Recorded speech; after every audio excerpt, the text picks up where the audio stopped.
श्री गणेशाय नमः। एक बार प्रेम से बोलो श्री शंकर भगवान की जय। संक्षिप्त शिव पुराण वायवीय संहिता अध्याय 32। ऐहिक फल देने वाले कर्मों और उनकी विधि का वर्णन। शिव पूजन की विधि, शांति पुष्टि आदि विविध काम्य कर्मों में विभिन्न हवनीय पदार्थों के उपयोग का विधान। उपमन्यु कहते हैं, श्री कृष्ण, यह मैंने तुमसे इहलोक और परलोक में सिद्धि प्रदान करने वाला क्रम बताया है, जो उत्तम तो है। इसमें क्रिया, जप, तप और ध्यान का समुच्चय भी है। अब मैं शिव भक्तों के लिए यहीं फल देने वाले पूजन, होम, जप, ध्यान, तप और दानमय महान कर्म का वर्णन करता हूँ। मंत्रार्थ के श्रेष्ठ ज्ञाता को चाहिए कि वह पहले मंत्र को सिद्ध करे, अन्यथा इष्ट सिद्धि कारक कर्म भी फलद नहीं होता। मंत्र सिद्ध कर लेने पर भी जिस कर्म का फल किसी प्रबल अदृष्ट के कारण प्रतिबद्ध हो, उसे विद्वान पुरुष सहसा न करें। उस प्रतिबंध का यहाँ निवारण किया जा सकता है। कर्म करने से पहले ही शकुन आदि करके उसकी परीक्षा कर लें और प्रतिबंधक का पता लगने पर उसे दूर करने का प्रयत्न करें। जो मनुष्य ऐसा न करके मोहवश ऐहिक फल देने वाले कर्म का अनुष्ठान करता है, वह उससे फल का भागी नहीं होता और जगत में उपहास का पात्र बनता है।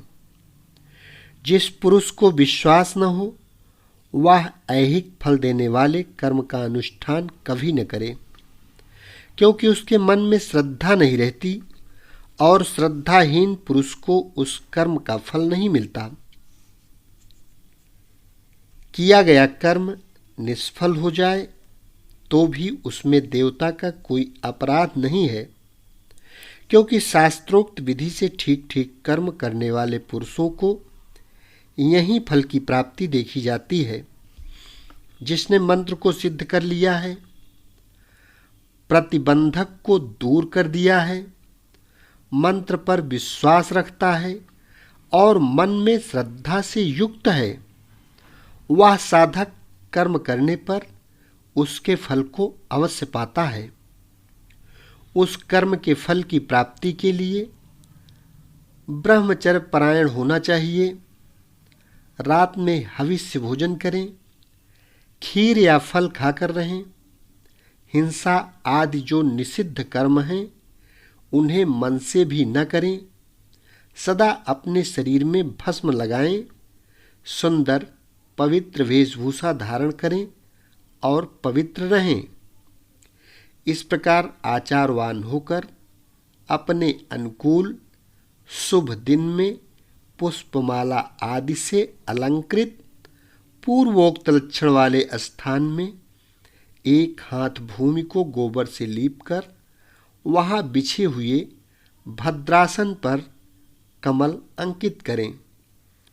जो अपने तेज से प्रकाशवान हो, वह तपाए हुए स्वर्ण के समान रंग वाला हो, उसमें 8 दल हों और केसर भी बना हो। मध्य भाग में वह कर्णिका से युक्त और संपूर्ण रत्नों से अलंकृत हो। उसमें अपने आकार के समान ही नाल होनी चाहिए। वैसे स्वर्ण निर्मित कमल पर सम्यक विधि से मन ही मन अणिमा आदि सब सिद्धियों की भावना करें। फिर उस पर रत्न का, सोने का अथवा स्फटिक मणि का उत्तम लक्षणों से युक्त वेदी सहित शिवलिंग स्थापित करके उसमें विधि पूर्वक पार्षदों सहित अविनाशी शांब सदाशिव का आवाहन और पूजन करें। फिर वहां साकार भगवान महेश्वर की भावनामयी मूर्ति का निर्माण करें, जिसके 4 भुजाएं और 4 मुख हों। वह सब आभूषणों से विभूषित हो, उसे व्याघ्र चर्म पहनाया गया हो, उसके मुख पर कुछ कुछ हास्य की छटा छा रही हो। उसने अपने 2 हाथों में वरद और अभय की मुद्रा धारण की हो और शेष 2 हाथों में मृग मुद्रा और टंक ले रखे हों, अथवा उपासक की रुचि के अनुसार अष्टभुजा मूर्ति की भावना करनी चाहिए। उस दशा में वह मूर्ति अपने दाहिने 4 हाथों में त्रिशूल, परशु, खड्ग और वस्त्र लिए हो और बाएं 4 हाथों में पास, अंकुश, खेट और नाग धारण करती हो। उसकी अंग कांति प्रातःकाल के सूर्य की भांति लाल हो और वह अपने प्रत्येक मुख में 3-3 नेत्र धारण करती हो। उस मूर्ति का पूर्ववर्ती मुख सौम्य तथा अपनी आकृति के अनुरूप ही कांतिमान है। दक्षिणवर्ती मुख नील मेघ के समान श्याम और देखने में भयंकर है। उत्तरवर्ती मुख मूंगे के समान लाल हैं और सिर की नीली अलकें उसकी शोभा बढ़ाती हैं। पश्चिमवर्ती मुख पूर्ण चंद्रमा के समान उज्ज्वल, सौम्य तथा चंद्रकलाधारी हैं। उस शिव मूर्ति के अंक में पराशक्ति महेश्वरी शिवा आरूढ़ हैं। उनकी अवस्था 16 वर्ष की सी है। वे सबका मन मोहने वाली हैं और महालक्ष्मी के नाम से विख्यात हैं।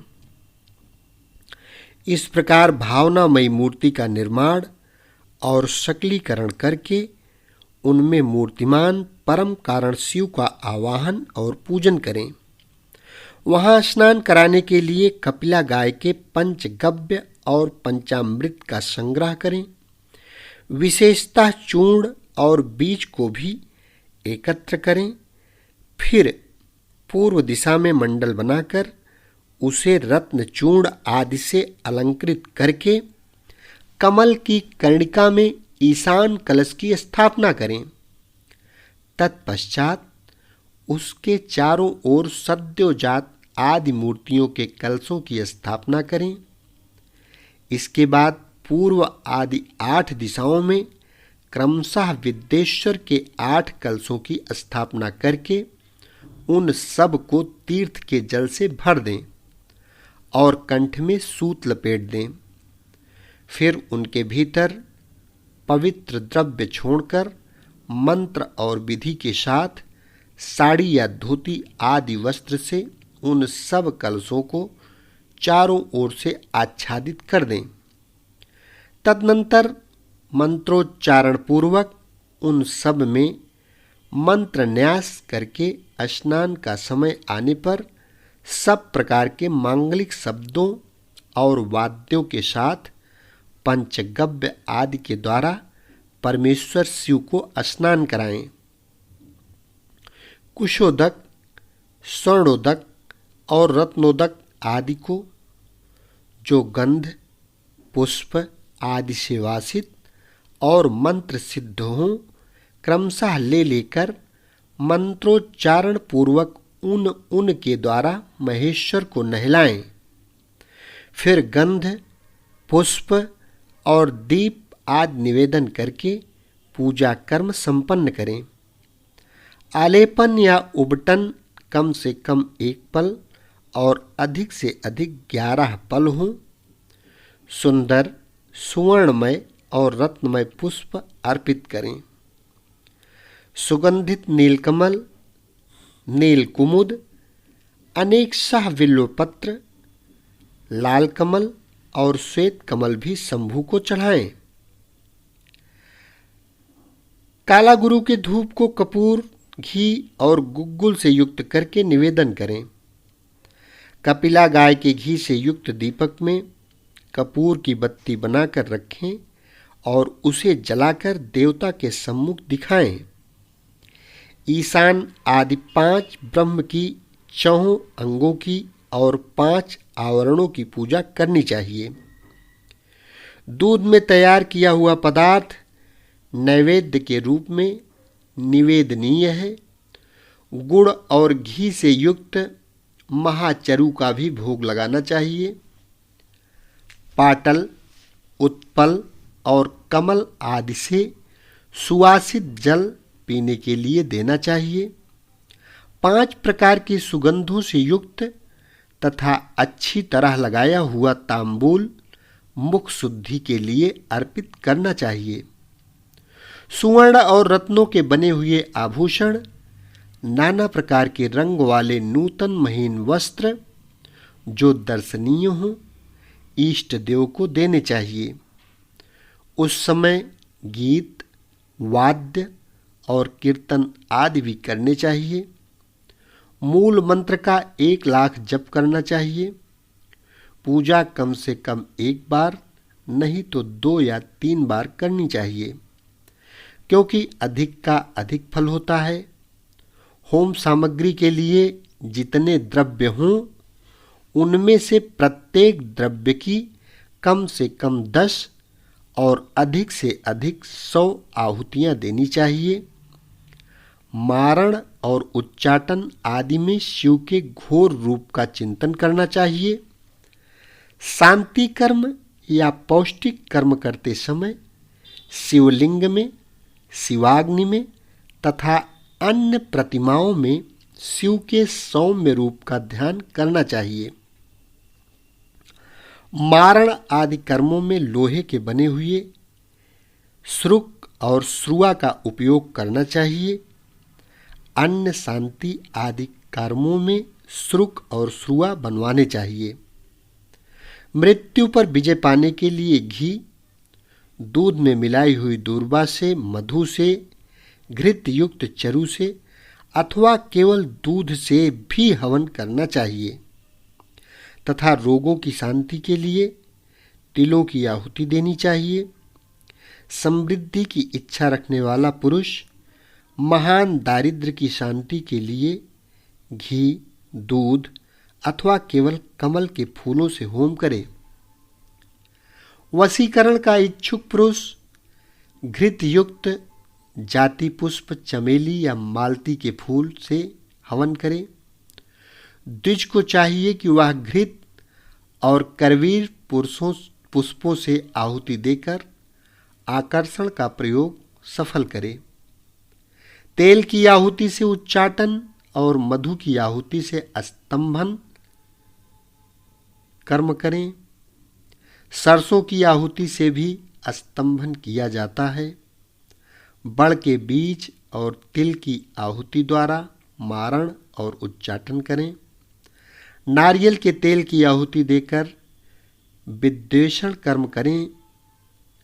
रोही के बीज की आहुति देकर बंधन का तथा लाल सरसों मिले हुए संपूर्ण होम द्रव्यों से सेना स्तंभन का प्रयोग करें। अभिचार कर्म में हस्तचालित यंत्र से तैयार किए गए तेल की आहुति देनी चाहिए। कुटकी की भूसी, कपास की ढोंड़ तथा तैल मिश्रित सरसों की भी आहुति दी जा सकती है। दूध की आहुति ज्वर की शांति करने वाली तथा सौभाग्य रूप फल प्रदान करने वाली होती है। मधु, घी और दही को परस्पर मिलाकर इनसे दूध और चावल से अथवा केवल दूध से किया गया होम संपूर्ण सिद्धियों को देने वाला होता है। 7 समिधा आदि से शांतिक अथवा पौष्टिक कर्म भी करें। विशेषतः द्रव्यों द्वारा होम करने पर वश्य और आकर्षण की सिद्धि होती है। बिल्व पत्रों का हवन वशीकरण तथा आकर्षण का साधक और लक्ष्मी की प्राप्ति करने वाला है। साथ ही वह शत्रु पर विजय प्रदान करता है। शांति कार्य में पलाश और खैर आदि की समिधाओं का होम करना चाहिए। क्रूरतापूर्ण कर्म में कनेर और आग की समिधाएं होनी चाहिए। लड़ाई झगड़े में कटीले पेड़ों की समिधाओं का हवन करना चाहिए। शांति और पुष्टि कर्म को विशेषतः शांत चित्त पुरुष ही करें। जो निर्दय और क्रोधी हो उसी को अभिचारिक कर्म में प्रवृत्त होना चाहिए, वह भी उस दशा में जबकि दुर्वस्था चरम सीमा को पहुंच गई हो और उसके निवारण का दूसरा कोई उपाय न रह गया हो। आतताइयों को नष्ट करने के उद्देश्य से अभिचारिक कर्म करना चाहिए। अपने राष्ट्रपति को हानि पहुंचाने के उद्देश्य से आभिचारिक कर्म कदापि नहीं करना चाहिए। यदि कोई आस्तिक, परम धर्मात्मा और माननीय पुरुष हो, उससे यदि कभी आतताईपन का कार्य हो जाए तो भी उसको नष्ट करने के उद्देश्य से अभिचारिक कर्म का प्रयोग नहीं करना चाहिए। जो कोई भी मन, वाणी और क्रिया द्वारा भगवान शिव के आश्रित हो, उसके तथा राष्ट्रपति के उद्देश्य से भी आभिचारिक कर्म करके मनुष्य शीघ्र ही पतित हो जाता है। इसलिए कोई भी पुरुष जो अपने लिए सुख चाहता हो, अपने राष्ट्रपालक राजा की तथा शिव भक्त की अभिचार आदि के द्वारा हिंसा न करे। दूसरे किसी के उद्देश्य से भी मारण आदि का प्रयोग करने पर पश्चाताप से युक्त हो प्रायश्चित करना चाहिए। निर्धन या धनवान पुरुष भी बाण लिंग, नर्मदा से प्रकट हुए शिवलिंग, ऋषियों द्वारा स्थापित लिंग तथा वैदिक लिंग में भगवान शंकर की पूजा करें। जहाँ ऐसे लिंग का अभाव हो वहाँ सुवर्ण और रत्न के बने हुए शिवलिंग में पूजा करनी चाहिए। यदि सुवर्ण और रत्नों से उपार्जन की शक्ति न हो तो मन से ही भावनामयी मूर्ति का निर्माण करके मानसिक पूजन करना चाहिए अथवा प्रतिनिधि द्रव्यों द्वारा शिवलिंग की कल्पना करनी चाहिए। जो किसी अंश में समर्थ और किसी अंश में असमर्थ है, वह भी यदि अपनी शक्ति के अनुसार पूजन कर्म करता है तो अवश्य फल का भागी होता है। जहाँ इस कर्म का अनुष्ठान करने पर भी फल नहीं दिखाई देता, वहाँ 2 या 3 बार उसकी आवृत्ति करें। ऐसा करने से सर्वथा फल का दर्शन होगा। पूजा के उपयोग में आया हुआ जो सुवर्ण, रत्न आदि उत्तम द्रव्य हो, वह सब गुरु को दे देना चाहिए तथा उसे अतिरिक्त दक्षिणा भी देनी चाहिए। यदि गुरु नहीं लेना चाहते तो वह सब वस्तु भगवान शिव को ही समर्पित कर दें अथवा शिव भक्तों को दे दें। इनके सिवा दूसरों को देने का विधान नहीं है। जो पुरुष गुरु आदि की अपेक्षा न रखकर स्वयं यथाशक्ति पूजा संपन्न करता है, वह भी ऐसा आचरण करे। पूजा में चढ़ाई हुई वस्तु स्वयं न ले ले। जो मूढ़ लोभवश पूजा के अंगभूत उत्तम द्रव्य का स्वयं ग्रहण कर लेता है, वह अभीष्ट फल को नहीं पाता। इसमें अन्यथा विचार नहीं करना चाहिए। किसी के द्वारा पूजित शिवलिंग को मनुष्य ग्रहण करे या न करे, उसकी इच्छा पर निर्भर है।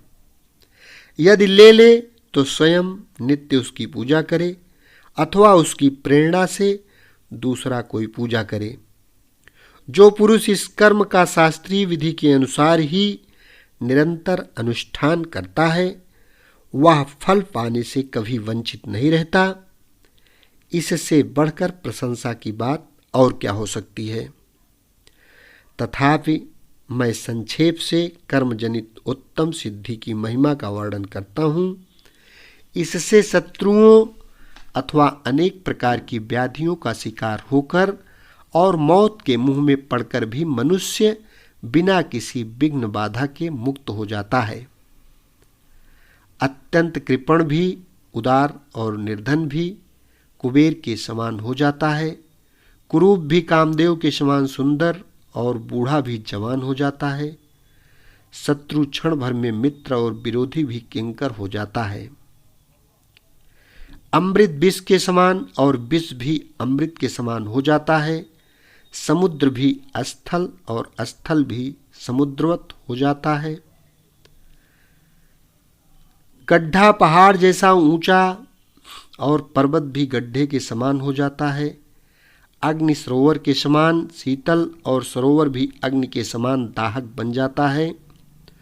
उद्यान जंगल और जंगल उद्यान हो जाता है। क्षुद्र मृग सिंह के समान शौर्यशाली और सिंह भी क्रीड़ा मृग के समान आज्ञा पालक हो जाता है। स्त्रियां अभिसारिका बन जाती हैं, अधिक प्रेम करने लगती हैं और लक्ष्मी सुस्थिर हो जाती हैं। वाणी इच्छानुसार दासी बन जाती है और कीर्ति गणिका के समान सर्वत्र गामिनी हो जाती है।